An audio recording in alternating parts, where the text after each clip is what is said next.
Ha habido para mí un componente populista, ¿no? Y obviamente de tratar de ganar algún espacio dentro de la población tomando esta medida. Estamos enlazados ahora telefónicamente con Daniel Hermosa, él es presidente del gremio MIPES Unidas, y queremos saber su opinión sobre cuál es el impacto que va a tener el aumento de la remuneración mínimo vital a 1.025 soles en la micro y pequeña empresa. Muy buenos días. Muy buenos días, señor Hermosa. Buenos días. Buenos días, gracias por la oportunidad, Nicolás. Bueno, efectivamente, acabamos de escuchar a la ministra que señala pues que por un tema de tiempo y un tema técnico ha llevado a que el gobierno decida subir la remuneración mínima vital, pero es obvio que no ha habido el componente de oportunidad, no han evaluado el momento que estamos viviendo, en la cual la reactivación económica no es la que nosotros estábamos esperando, más aún con la crisis mundial debido a la guerra. Entonces ahí yo creo que ha habido para mí un componente populista, ¿no? Y obviamente de tratar de ganar algún espacio dentro de la población tomando esta medida. Nicolás, si tú multiplicas el aumento de 95 soles por el número de trabajadores que se va a ver beneficiados, porque es cierto, se van a ver beneficiados, eso no tengo la menor duda, estás hablando más de 1.500 millones de soles al año que todas las empresas, las micro y pequeñas empresas van a tener que desembolsar para poder cumplir con esta obligación laboral.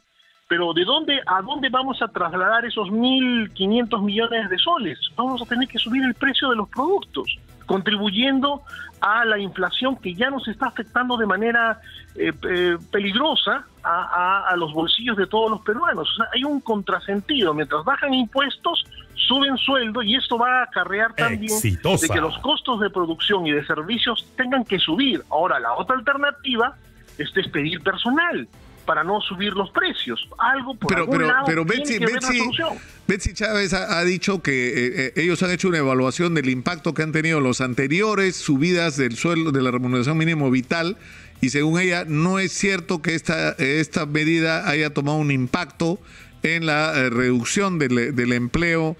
Es decir, no ha habido una relación entre las dos cosas. ¿Ustedes tienen la misma información? Porque la impresión, porque nosotros tratamos de estar en contacto siempre con micro y pequeños empresarios, que son además los que dan empleo a la mayoría de trabajadores peruanos. Y mira, siempre el planteamiento ha sido, sí, está bien que aumenten el sueldo mínimo vital, pero tiene que ir de la mano, en todo caso, con medidas tributarias, con medidas que permitan un acceso a un crédito preferencial para la micro y pequeña empresa, es decir, que te creen un contexto en el que el aumento del sueldo mínimo vital no sea un fierrazo, porque para el primer pequeño empresario sí lo es, ¿no? Si no va de la mano con otras medidas de compensación, ¿no? Bueno, claro, eso debería ser lo lógico cuando tú tienes un plan estructurado para buscar el desarrollo de las empresas, cuando tú tienes un plan de gobierno elaborado, diseñado, en búsqueda del bienestar de todos, ¿cierto? No generar este conflicto siempre entre los que tienen y los que no tienen. Lamentablemente este gobierno, lo estamos viendo con estas dos medidas en contrasentido, no lo tiene. Ahora, históricamente, es cierto, ha afectado un poco el empleo en condiciones normales, Nicolás, en condiciones normales.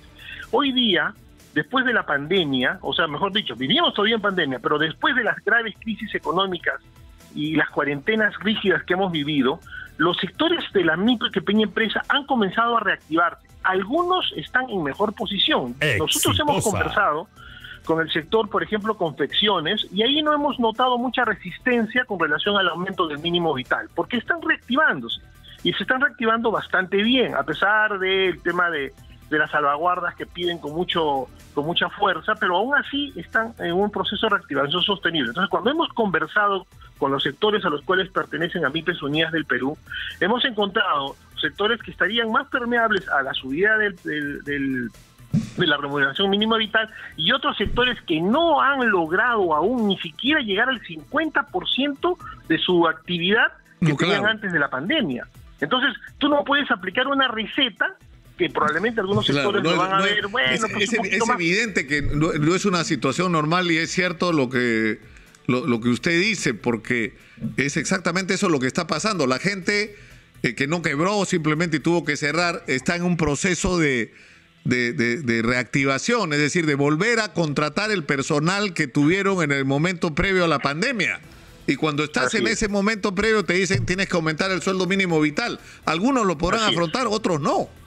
Así es, efectivamente, tú acabas de señalarlo muy claramente. Entonces, el tema es oportunidad. Y obviamente, Nicolás, no hay que ser pues muy inteligente para darse cuenta que ellos están aplicando esta receta en el momento en el cual tienen un problema social grave y están tratando de congraciarse, digamos, con una medida populista afectando al sector de la micro y pequeña empresa. Esperemos que no sea por un tema personal, ¿no? Porque ya la ministra había anunciado anteriormente tomar medidas con relación a las leyes laborales después de la publicación de la denuncia de las copias, del copy-paste que hizo en algún documento de la universidad. Entonces, esperemos que no sea eso, porque realmente a nosotros nos preocupa sobremanera de que el sector de la micro y pequeña empresa sea vapuleado, digamos, de esta manera, y no solamente con esta medida.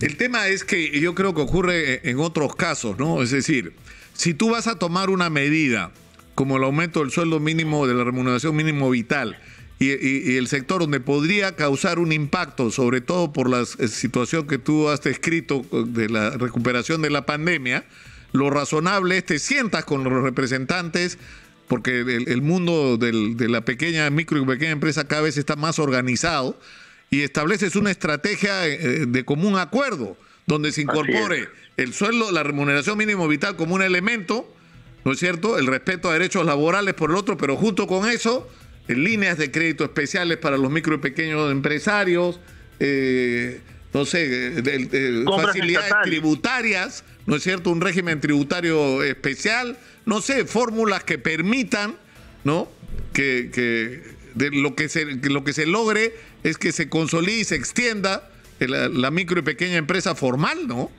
Porque esto también, para terminar, puede implicar informalidad, ¿no? Simplemente pasas a trabajar en negro, ¿no?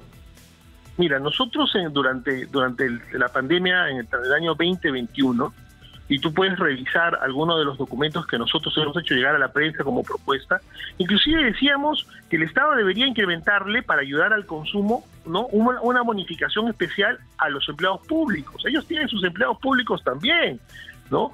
Ellos tienen, en vez de estar comiendo tanto churrasco en Palacio, deberían mejorarle los sueldos a los empleados públicos, las pensiones que dependen del Estado, ¿cierto? Incrementarles, no digo pues desproporcionadamente, pero sí incrementarles para ayudar al consumo. Eso reactiva el consumo automáticamente al día siguiente. Ahora, cuando tú lo haces en el sector privado, lo que produces es que suban los costos de producción y los costos de servicio. ¿Y a quién terminas afectando? A los consumidores, ¿cierto? Porque nos vas a ver obligados a tener que subir los precios para poder pagar las obligaciones que nos vienen dando. Entonces, yo creo ahí hay un contrasentido y realmente no tienen claro cómo manejar el tema laboral. Yo entiendo a la ministra de su función, de su ideología, la que se impone, pero debería, de verdad, como tú acabas de señalar, conversar con los sectores. Yo no sé para qué sirve el Consejo Nacional de Trabajo, ¿cierto? ¿Para qué está? Deberíamos buscar de repente otros espacios de diálogo para que realmente pues el Estado no perjudique al sector empresarial. El resultado final, Nicolás, va a haber empleo informal porque no estamos en la coyuntura como para poder subir el mínimo vital. Está claro el punto de vista de ustedes. Agradezco mucho a Daniel Hermosa, presidente del gremio MIPES Unidas. Muy gentil por atendernos. Muy buenos días. Gracias. Un abrazo. Hasta luego.